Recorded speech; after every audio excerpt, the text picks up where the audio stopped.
성경 말씀은 에베소서 5장 16절에서 18절까지 보시겠습니다. 세월을 아끼라, 때가 악하니라.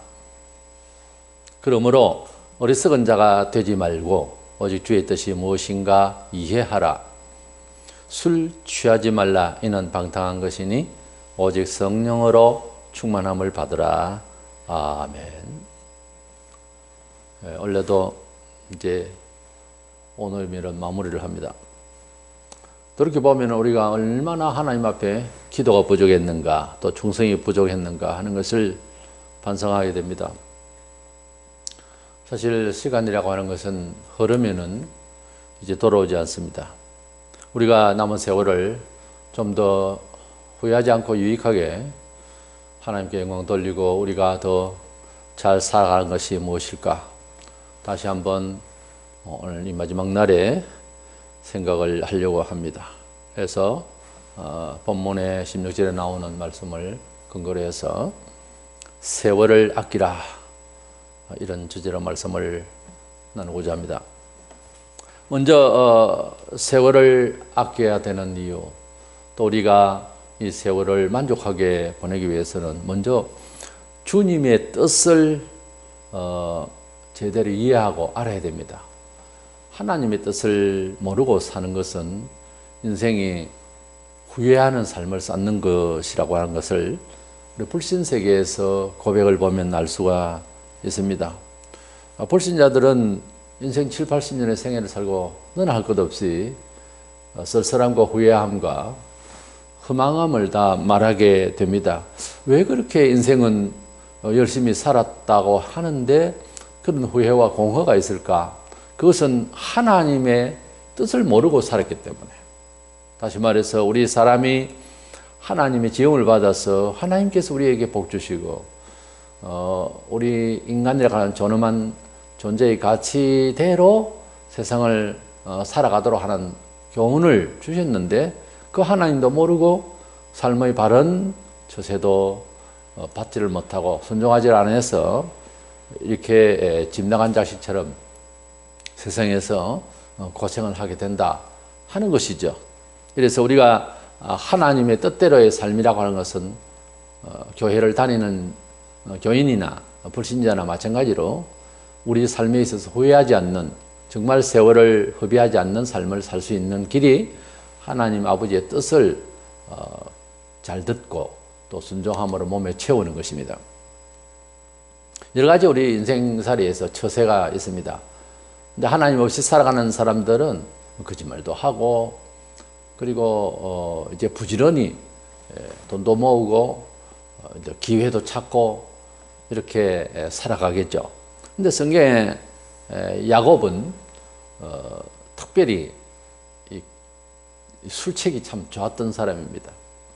어느 정도인가 하면 그 형을 속이고 애비를 속이는 것까지, 또 그리고 거의 탈로가 나서 도망가서 삼촌 집에 가서 살게 됐는데 삼촌도 이제 잔머리를 굴렸어. 소위 장깨를 부려가지고서 그건 어떻게 보면 속이는 거죠.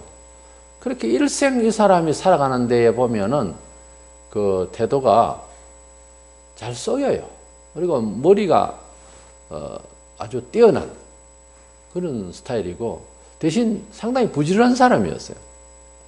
눈을 붙이고 제대로 잠을 잘 수 없을 정도로 일을 했다고 그런 내용이 나옵니다. 근데 인생 그렇게 다 살고 죽기 얼마 안 돼서 마침 이제 요셉이 그런 사연으로 인해서 죽은 줄 알았는데 애굽에서 총리가 되어 있었습니다. 그래서 그 온 식구가 애굽에 와서 바로 앞에 섰을 때 야곱이 이제 그 바로 앞에서 한 고백이 있습니다. 창세기 47장 9절에 야곱이 바로에게 이르되 내 나그네 기르의 세월이 130년이니이다. 내 나이가 얼마 못 되니 우리 조상의 나그네 기르의 연조에 미치지 못하나 험악한 세월을 보냈나이다. 그랬어요. 그래서 130세 때에 애굽으로 와서 살았는데, 그래 소년을 살다가 죽었습니다만은 그가 바로에게 고백을 할 때 험악한 세월을 보냈다. 130년의 생애를. 물론 거기에는 희열애락이 있겠습니다만은 그가 자평을 하기를 나는 험악한 세월을 보냈다라고 표현하는 것은 그렇게 평안 중에서 복되게 살았다 그런 뜻은 아니죠. 우리가 야고보의 그 생애를 찬찬히 읽어보면은 참 바쁘게 살고 힘들게 살고 도망질하고 피하고 그리 안 해도 되는데 처세가 좀 잘못됐어요. 배울 만한 처세가 없습니다. 사실은 부지런한 거 그것은 하나 배울 수 있죠. 야복강가에서 결정적으로 환도뼈가 부러지기까지 기도하는 것, 뭐 그런 정도는 있는데 그의 인생은 배울 만한 게 없어요. 중요한 것은 우리도 마찬가지라는 거예요. 사는 게 하나님께서 그 야곱을 함께 하시고 부모로부터 약속한 그 은혜의 영을 계속해서 부어주셔서 그를 사랑하시고 아끼셔서 결국은 그의 생애를 책임지고 이끌어 주신, 그래서 자자손손해서 그 계통에서 예수 그리스도가 나오게 되는 이런 하나님께서의 작정에 의해서 사랑에 의해서 이루어진 인생인데, 그러나 그가 삶을 처세하는 그 내용은 우리가 본받을 것이 아닙니다. 형을 속이고 애비를 속이고 그게 뭘 본받겠습니까? 성경의 사람이라도 성경은 좋고 나쁨을 떠나서 하나님의 의도를 말씀하시기 위해서는 모든 것을 팩트에 의해서 그대로 다 기록해 둔 겁니다. 그러니까 기록이 됐다고 해서 다 좋은 건 아니라고 말해요. 나쁜 것도 있고 좋은 것도 있고 그렇습니다. 그래서 그가 인생을 살아간 것이 편치 않았다는 결론인데요. 그 말은 후회하는 삶을 살았다는 거죠. 왜? 하나님 아버지의 뜻대로 처신을 안 했다는 거예요. 사람이 교회를 다녀도 하나님의 뜻대로 살아가는 처신을 하는 것과 그렇지 않게 종교를 하나의 문화로 알고 그냥 내 중심으로 내 알아서 적당히 교회를 다닌다, 뭐 구원을 받겠지, 이런 식의 스타일로 다니면 그건 안 된다 그거죠. 하나님의 집에 오간다고 해서 하나님 뜻대로 사는 것은 아니에요. 우리의 삶의 모든 선택 문제라든지 방법에 있어서 하나님의 교훈대로 살아야 그것이 후회되지 않는 삶으로 복이 쌓이게 되는 것입니다. 보면 17절에 그러므로 어리석은 자가 되지 말고 오직 주의 뜻이 무엇인가 이해하라 그랬어요. 첫째, 하나님 뜻을 이해하려면 들어야 됩니다. 듣지도 않고 성경도 읽지도 않고 어느 천년에 하나님의 사랑에 덜렁 내려와서 내가 저절로 알게 되고 내가 저절로 복을 받고 그게 말이 안 되잖아요. 그러므로 우리가 하나님의 뜻을 많이 듣고 보고 이제 깨우치려고 하고 해야 합니다. 우리 뇌에는 하나님의 뜻을 잘 수용하고 잘 이해할 수 있는 기능이 없어요. 그래서 하나님 앞에 기도하고 회개하고 하나님을 접근하는 것은 학문으로 또 하는 것도 아닙니다. 양심으로 접근하는 거예요. 우리가 하나님을 만난다고 하는 것은 지식이 풍성하면은 하나님을 이해할 수 있고 만날 수 있다라면 지성인은 다 예수 믿게요. 왜냐하면 상대적으로 다른 교주나 이런 현자들하고는 상대가 안 되니까 하나님의 아들로서 그분이 가지고 있는 지혜는 완전하시고 권능이 완전하신데 그게 뭐 게임 되겠어요? 그런 식으로 합리적으로 이해할 수 있고 믿을만 하다면 뭐 알아듣는 말을 다 하면 다 믿죠. 그걸로서는 안 된다는 거예요. 아무리 지식을 쌓고 해도 범죄하는 거 보세요. 교수도 자기 애비를 죽이는 그런 사건이 있었어요. 공부를 한다고 해서 양심적 변화를 일으키는데 그건 아니에요. 전혀 따로 놉니다. 그래서 기독교의 신앙은 어떻게 접목이 될까? 지식일까? 아닙니다.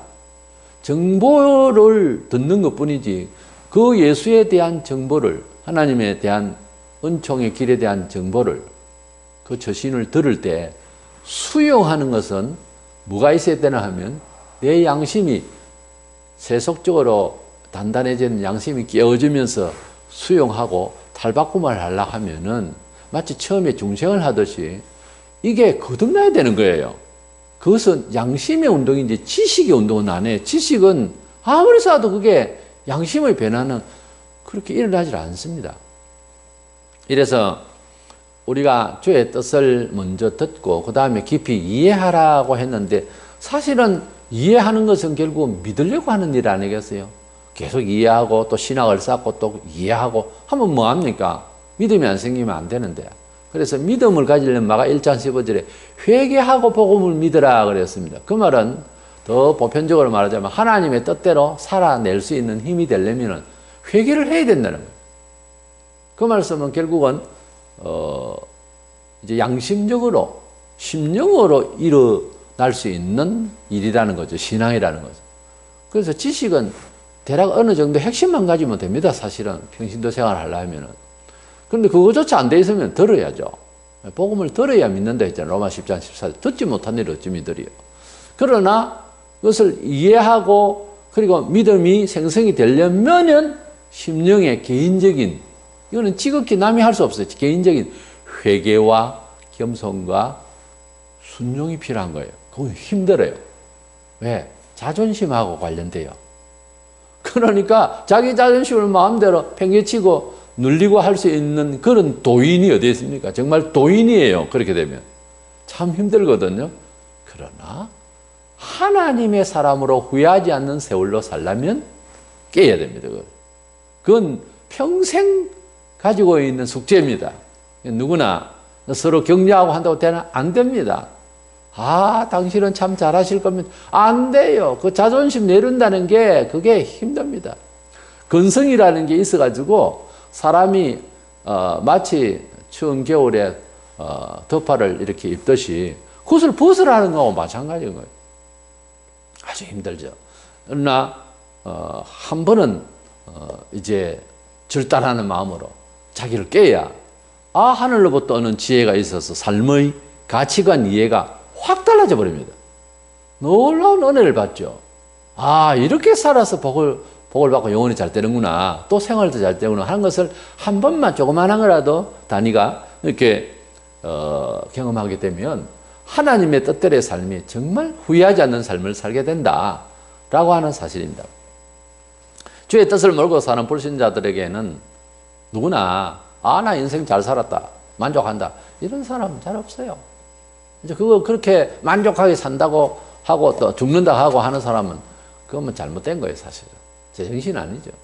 그러나 대부분 자기를 제대로 돌아보고 인생을 자평을 한다면 다 공허하고 허무하고 잘못 살았구나, 뭔가 쏘한 것 같아, 그런 생각이 들어. 사실은 쏘은 거죠. 마귀의 지배 아래에서 하나님 떠나 있는 영혼은 유리방황하다 죽습니다. 사실은 뭘 하고 살든지 밖으로 보기에는 좋은 차를 타고 좋은 옷을 입고 멀쩡해 보여도 송장이죠, 일종의. 마가 9장 36절에 예수님은 무리를 보시고 민망히 여기시니 이는 저희가 목자 없는 양과 같이 고생하며 유리함이라. 예수님께서 불신의 세계의 영혼들이 방황하는, 그래서 목자를 잃은 어린 양이 언덕바디하고 험한 데하고 광야길을 막 헤매고 있는 것으로 보신 거예요. 우리가 그리스도 안에 들어오기 전에 영혼 상태가 그 실존이 그렇게 주인이 없는 잃어버린 양과 같은 그런 존재라는 거죠. 그리고 교회를 다니는 신도라 해도, 신자라고 해도 하나님의 뜻대로 사는 것이 옳은 줄 모르고 살거나 또는 하나님의 말씀대로 사는 것은 믿음이 좋은 사람들만 하는 것이, 자기는 그럼 언제 믿음이 좋을 건데요? 믿음이 좋은 사람들이 하는 것이고 직분자가 뭐 그렇게 사는 것이지, 우리는 평신도로서 나는 그냥 뭐 집사도 안 하고 권사도 장로도 안 할 거라고. 이건 자기 파멸의 소리예요. 자기 파멸의 소리예요. 뭐 직분이 있나? 언제 당신은 직분 받아가지고 일을 안 할 겁니까? 왜 그렇게 핑계를 하는 거예요? 이건 자기 영혼을 망가지게 하는 거예요. 어둡게 살겠다는 이야기하고 똑같이 목사는 그렇게 듣습니다. 그래서 하나님께서 이 세상을 성도들에게 잘 살아낼 수 있는 처세를 주셨어요. 불신자들이 성경이 읽습니까? 뭐 특별한 사람 아니거든. 공부하기 위해서 뭐 책을 좋아하는 사람이면 또 모르겠는데, 연구를 위해서 특별한 사람. 안 그런다면 하나님 뜻대로 살라고 하면 읽어보면 부담스럽거든요. 원수를 사랑하라, 뭐 여러 말씀들이 뭐 부담스러우니까 그렇게 안 사는 거예요. 왜 부담스러워요? 보편적으로 살아가는 세속에 맞춰서 살려니까 힘이 들거든요. 근데 힘이 든다고 하는 것은 하나님 말씀이 잘못된 것이 아니고 지금 처신하고 있는 스타일이 바꾸기가 힘들어서 그래요. 욥기 29장 2절에 보면 나는 지난 세월과 하나님이 나를 보호하시던 때가 다시 오기를 원하노라, 이런 간구가 있는데요. 이 말이 무슨 말인가 하면 그리스도인들이 교회를 다녀도 하나님의 은혜로 보호를 받고 체험한 그런 간증거리가 있는 사람은 좀 신앙이 저하되고 방황이 되는 경우가 발생하여도 하나님께서 나를 인도하심의 시기와 발걸음이 있었다는 것을 기억을 하면서 회복을 하려고 하는 이런 기질이 있어요. 그런데 교회를 다니도 근성으로 다니고 항상 자기 자존심에 매여서 겸손하지 못하고 항상 들이받고 뿔가진 염소처럼 그렇게 살다가 보면 돌이켜볼 하나님 은혜를 주시고 인도하심의 때가 없기 때문에 항상 맹한 거죠. 항상 오늘은 좀 은혜를 받아야 되겠지, 이런 정도지 돌이킬 수 있는 시점이 없는 거예요. 터닝 포인트가 없다고 말해요. 그래서 여기에 있는 이 말씀을 보면 하나님의 은혜를 교회를 다니면 체험이 필요합니다. 그래서 교회는 다니고 예수님을 구주로 믿는 것은 사실은 하나님께서 특별히 주신 은혜예요. 이것은 자랑할 것도 없고 이건 뭐 더 이상 설명할 길이 없는 하나님의 은총입니다. 그러나 그리스도인으로서 삶을 살아간다고 하는 것은 사회를 위해서 종교인 다음의 삶의 문화적인 도덕성, 윤리성을 말하자는 건 아니에요. 교인이 실수할 수 있고 큰 뭐 사고를 칠 수도 있어요. 물론 사람의 근성이 죄라고 하는 것이 언제 어떻게 될지 몰라요. 그러나 하나님의 뜻대로의 삶을 살아내라고 강요하고 권면하고 가르치고 하는 이유는 너 잘되라 하는 거죠.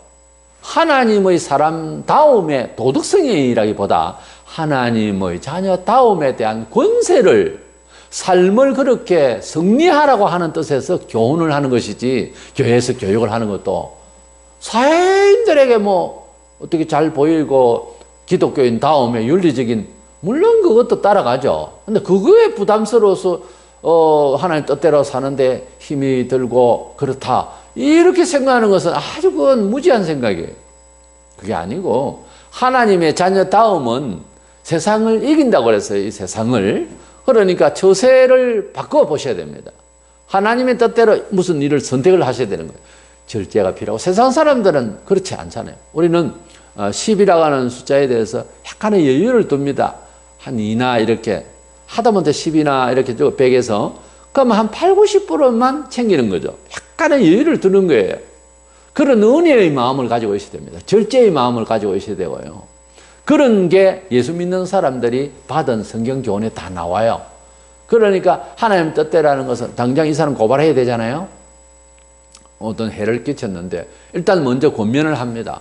그걸 참아보고 인내하고, 도무지 안 되면 법적으로 소송을 해서 이제 손해본 것을 받아내긴 해야 되겠죠. 세상법도 하나님 쓰시니. 그러나 그 전에 이제 그리 안 할 수도 있는 사람이었어요. 가령 뭐 이제 자식을 죽인 남의 자식을 양아들로 삼으셨던 안재선이를 양아들로 삼으셨던 그 손양원 목사님처럼 자식을 죽인 그런 아이들 중에 하나를 붙들고 그 아이를 이제 사랑으로 용서해 줬어. 우리가 하나님 앞에 근데 내놓을 만한 인생은 없습니다. 다 흠이 있고 못났고, 본인이 생각할 때 뭐 거울 앞에 서서 거울아 세상에서 내가 잘났지 그러고 있을지 모르지만은 남이 보면은 별로 잘난 거 없어요. 사람은 다 못났어요. 대부분의 사람은 자기를 5배 이상 잘난 줄로 알고 착각을 하고 산답니다. 근데 하나님께서 또 만드신 세상 만물을 이렇게 우리가 사용을 하고 있는데 감사하지도 않고 살거든요. 근데 아들 하나밖에 없는 예수를 이 세상에 주셔서 우리 죄를 위하여 형을 거기에다가 집행을 하신 거예요. 그러니 우리 대신해서 죄값을 치렀기 때문에 고맙게 생각하고 회개하고 하나님만 참신이라고 알고 회개하고 돌아오면은 하나님 자녀로 또 삼으시기 때문에 이 계산할 수가 없는 놀라운 이 은총, 이 놀라운 은혜를 우리가 받고 우리가 하나님의 자녀가 됐다고 하는 것은, 이것은 무엇으로도 비교해서 설명을 할 수가 없어요. 이 은혜는 이미 받았고 그 다음에 성도로서 이 세상을 살아가는 데 있어서는 이제 처세가 달라요. 불신자들은 불신자의 삶이라고 하는 건 시대마다 주는 시대적, 사회적 가치가 있어요. 그걸 가지고 흘러갑니다. 그러나 우리는 시대가 아무리 변해도 하나님의 교훈대로 살아가야 하는 법대로 살아야 돼요. 그것이 뭐 전혀 문화에 뭐 세금도 안 내고 부모도 모르고 뭐 그런 식이 아니라 이단이나 사이비 종교처럼 그게 아니고 하나님의 반듯하신 변치 않으신 계명이라는 게 있어요. 그 하나님 뜻대로 살아가는 것이 모든 교훈들인데 그 가운데는 이제 도덕적으로 사회 정서상으로 한 예를 든다면은 용서할 수 있을 때에 용서를 해도 되고 법적으로 처리해도 되는데 완전히 용서를 해볼 수 있는 상황이 다 그런 건 아니에요. 어떤 상황이고 대상일 때는 용서를 해볼 수가 있는 거죠. 그것을 세상에 안 하거든요. 그러면 그 뒤에 어떻게 이어지는가는 그것은 하나님의 뜻대로 또 어떤 역사가 있습니다. 그래서 손양원 목사님은 양아들로 삼으셨잖아요. 그것은 사회를 살아가는 사람으로서는 하나님의 뜻을 못하죠. 그러나 하나님의 뜻으로는 하나님의 힘으로는 그게 되는 겁니다. 왜냐하면 하나님께서 원수 같은 우리를 죽여버려도 우리는 아무 할 말이 없어요. 그런데 하나님께서 우리를 건지셨단 말이에요. 아들을 희생시켜 누가 그렇게 하겠어요? 내 자식 죽이고 남의 자식 살리고. 그렇게 하신 하나님 앞에 살아가는 처신이 많이 다릅니다. 세속적인 거하고. 그것을 그렇게 생활화하려면 또 기도를 참 많이 해야 되고 인내가 굉장히 필요합니다. 그래서 몸에 채우고 해서 습관이 되어서 제2의 예수 같이 보이는 삶을 이렇게 소위 성화된 인격을 가지고서 살아가는 도덕적으로 자꾸 해석하면 안 됩니다. 하나님의 뜻대로의 삶을 살아내는 걸 성화라고 그래요. 거룩, 구별된다는 거예요. 거룩하다는 것은 뭐 그냥 경건한 모습이다 그 말이 아니고 하나님의 처신과 세속적인 처신의 그 구별된 삶을 산다는 거죠. 그래서 어떤 것은 세상하고 좀 비슷하긴 하는 것이 많이 있지만 상식적인 것, 그 외에 많은 부분에 있어서 그리스도인의 선택, 결정 부분은 세상에서 없는 일들이 참 많아요. 그래서 이런 것들을 통해서 살아가면 하나님께서 우리 인생을 후회하지 않게 인도하시는 결말을 주신다는 거예요.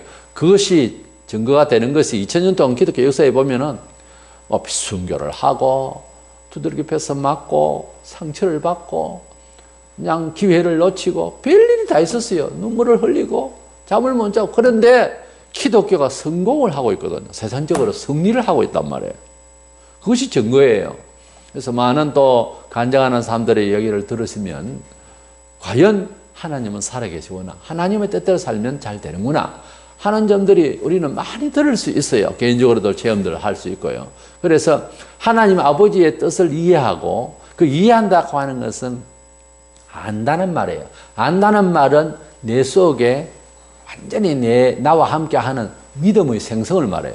단순히 안다 이거 가지고는 처신이 안 되죠.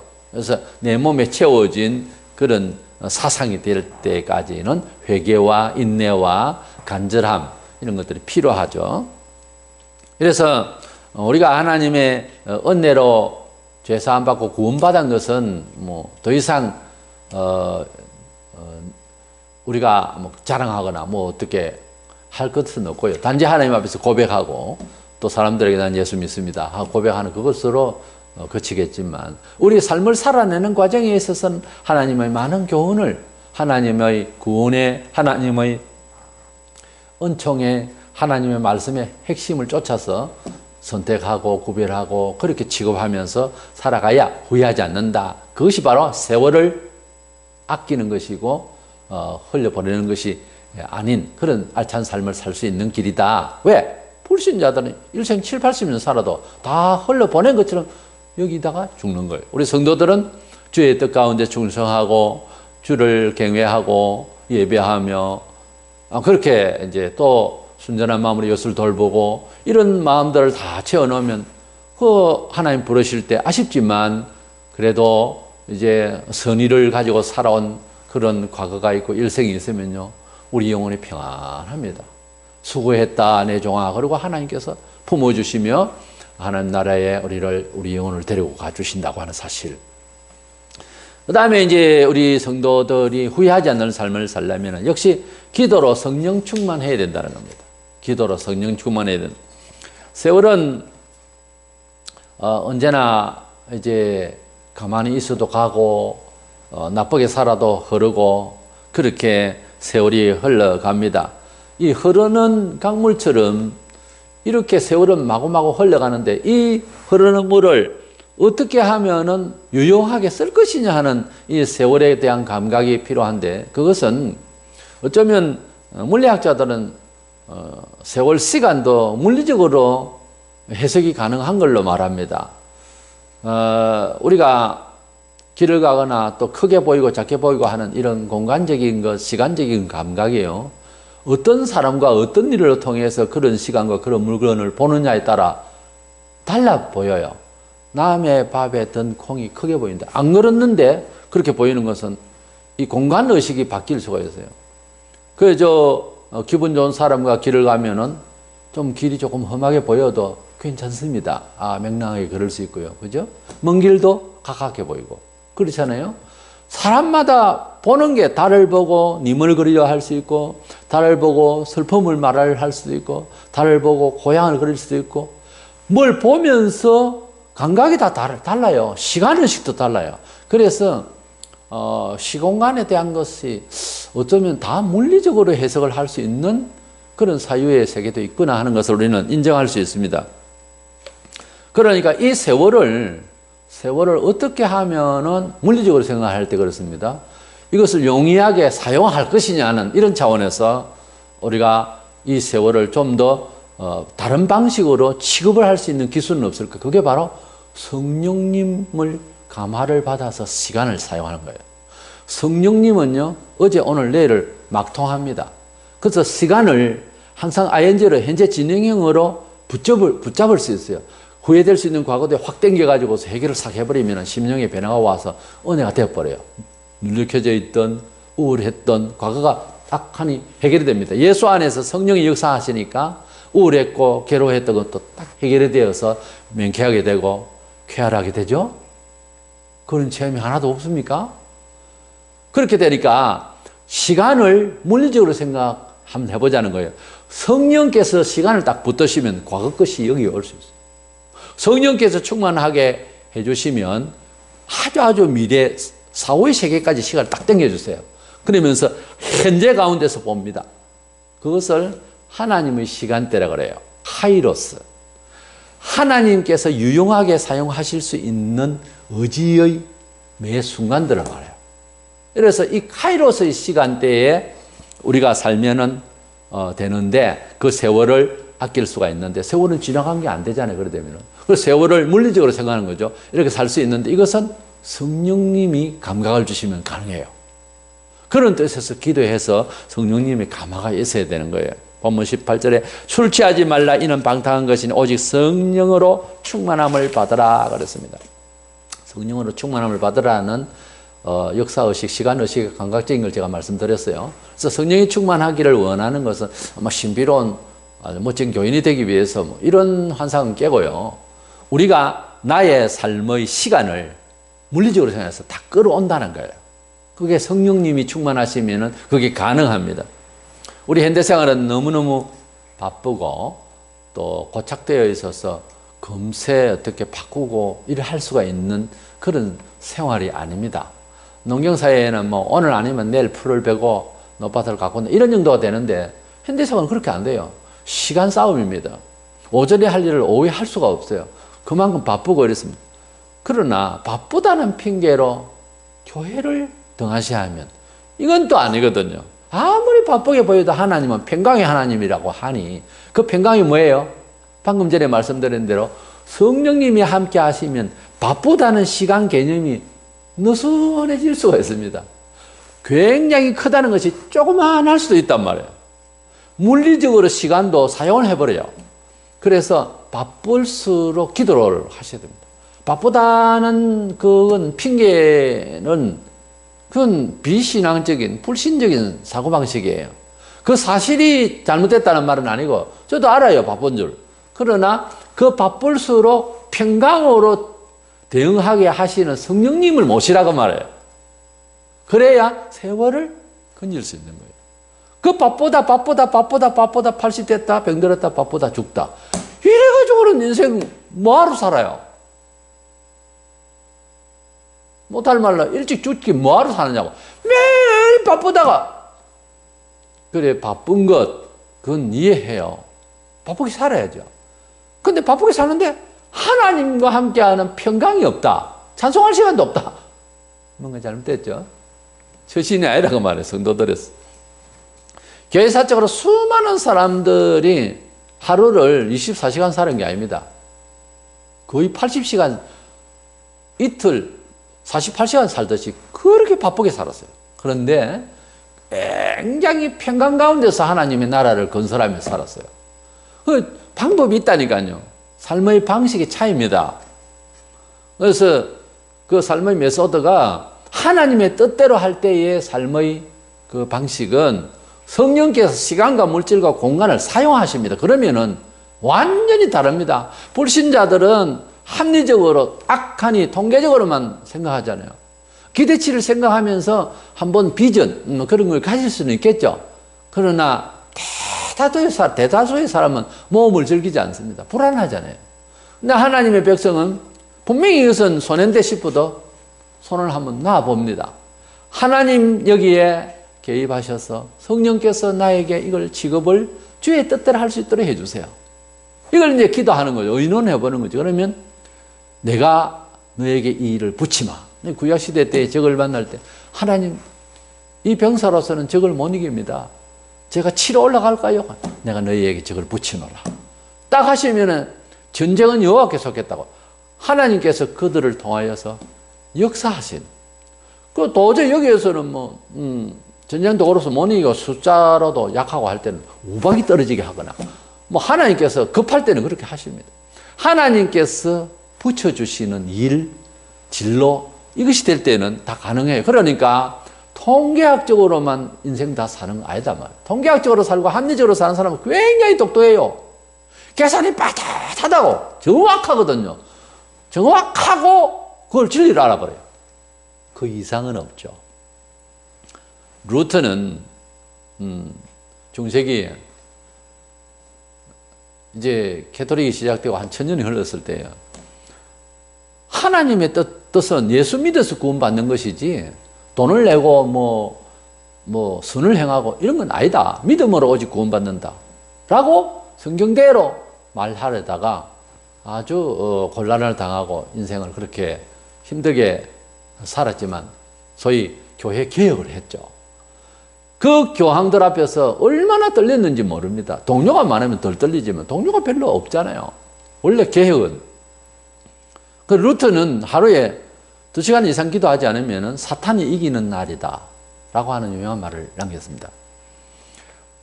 우리가 성경의 사복음서와 사도행전을 보면 사도들의 행적을 볼 때에 예수님이 지상에 계실 때의 사복음서 안에 사도들은 기도하자 하면 잠자고 예수 이름으로 귀신을 쫓아냈다가 또 못했다가 꾸지람 들었다 난립니다. 그러나 사도행전에 들어가면은 굉장히 기도 생활이 빠듯합니다. 하루에 3번씩 정해놓고 기도한 것 같아요.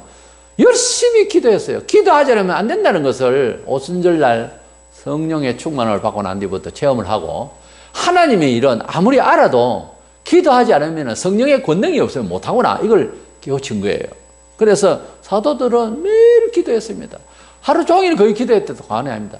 하루에 여러분 이 기도 시간을 하루 3번에 하면은 한 번을 하는데 30분 하겠어요.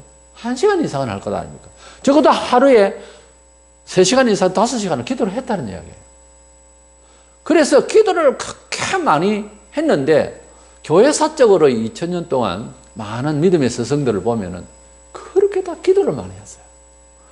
유명하고 존경받는 신학자도요, 기도를 많이 하신 분들은 아직도 그분에 대해서 은혜를 느낍니다. 우리 한국에 난 유명한 박윤선 박사님 같은 경우에는 참 기도를 많이 하신 분이에요. 저는 개인적으로 박윤선 박사님 주석을 다 읽고 프리노트까지 했는데 군데군데 뜻을 모르면 잘 모르겠다고 하세요. 참 겸손하신 분이에요. 주석가로서 하고 싶은 말 자꾸 그저 말하게 되는데 이분은 안 그래요. 참 기도를 많이 하고 집회를 하신 것이 흔적에 보입니다. 읽어보면. 그래서 박유순 박사님의 책은 성경책 같아요.